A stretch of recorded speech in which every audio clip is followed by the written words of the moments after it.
ABC suspended Whoopi for 2 weeks because she said the Holocaust had nothing to do with race. She said this on a show called The View, which makes everything about race. Except now. The Holocaust isn't about race. No.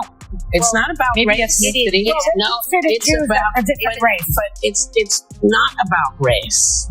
It's not about race. What is it about? Because it's about man's inhumanity to man. Yeah, that's heroically stupid. Even for the... With dramatic piano music underscoring every awkward glance, Whoopi Goldberg's recent meltdown felt like the plot of a Lifetime movie gone off the rails. What triggered the waterworks? Maybe it was the ego-crushing moment when Greg Gutfeld delivered a roast so savage, it practically sent her confidence into witness protection.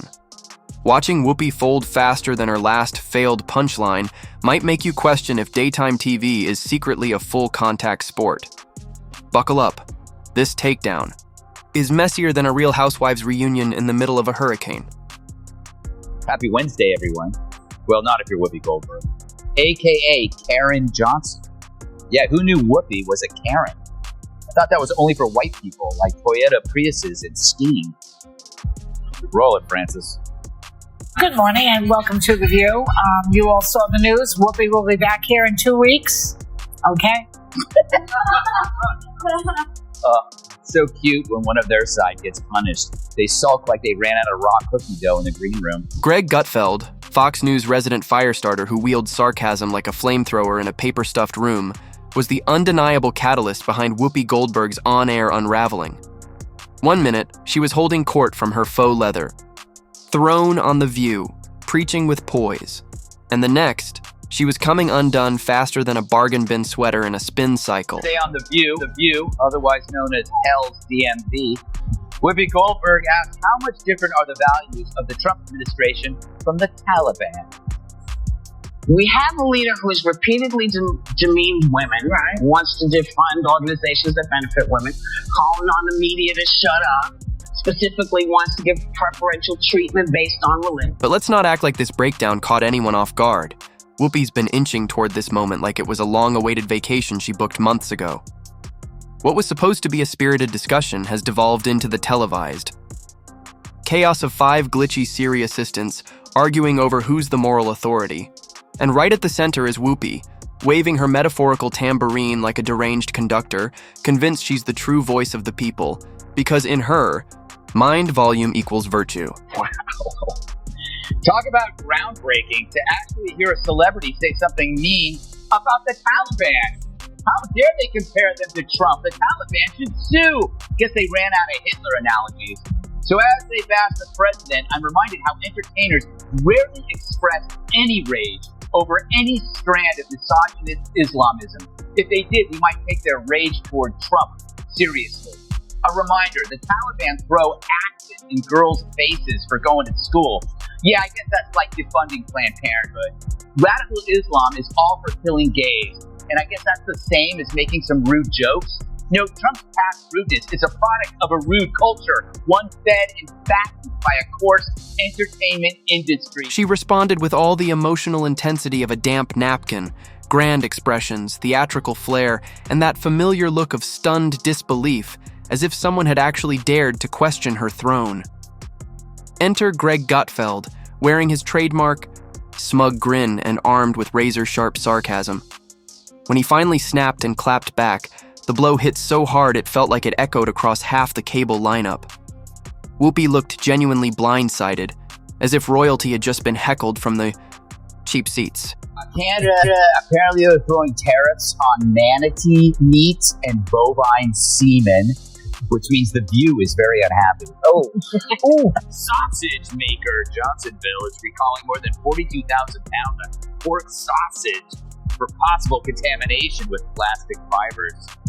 Fortunately, authorities were able to track all 42,000 pounds to a single location in New York City.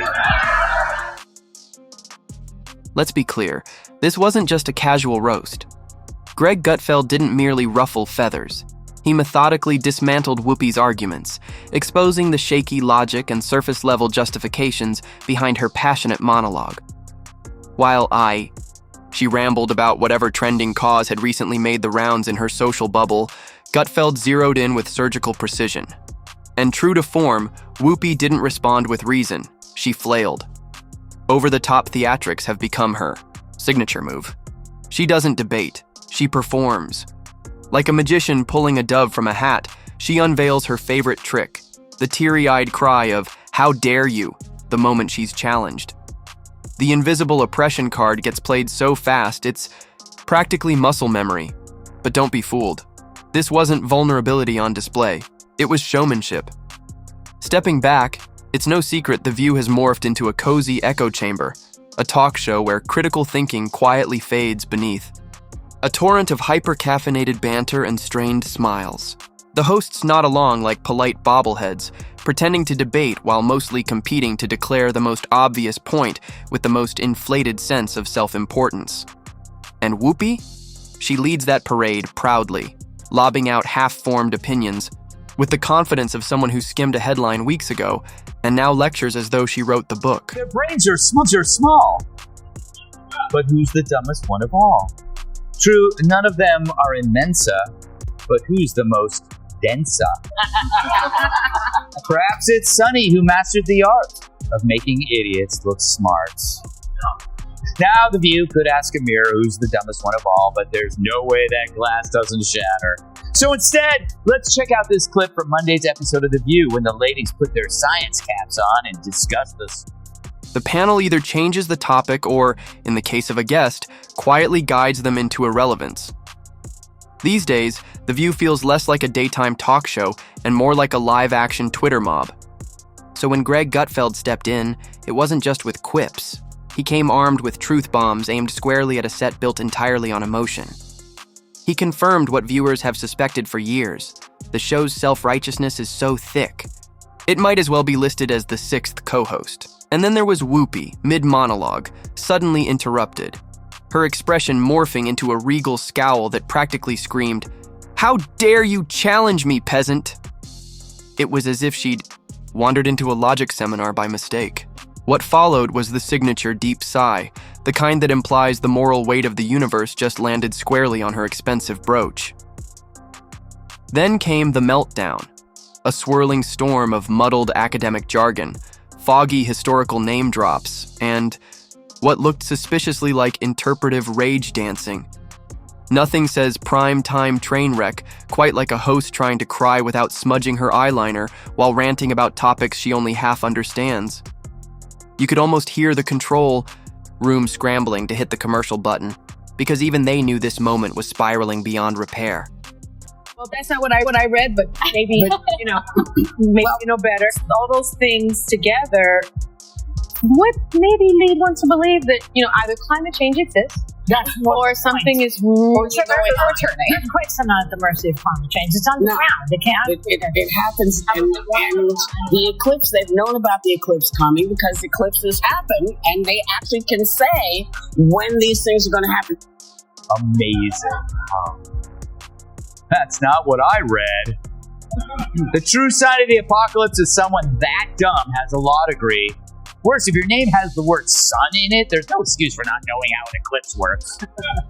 But it's no surprise that Joy is the one who understands science. She's been on the science diet for years.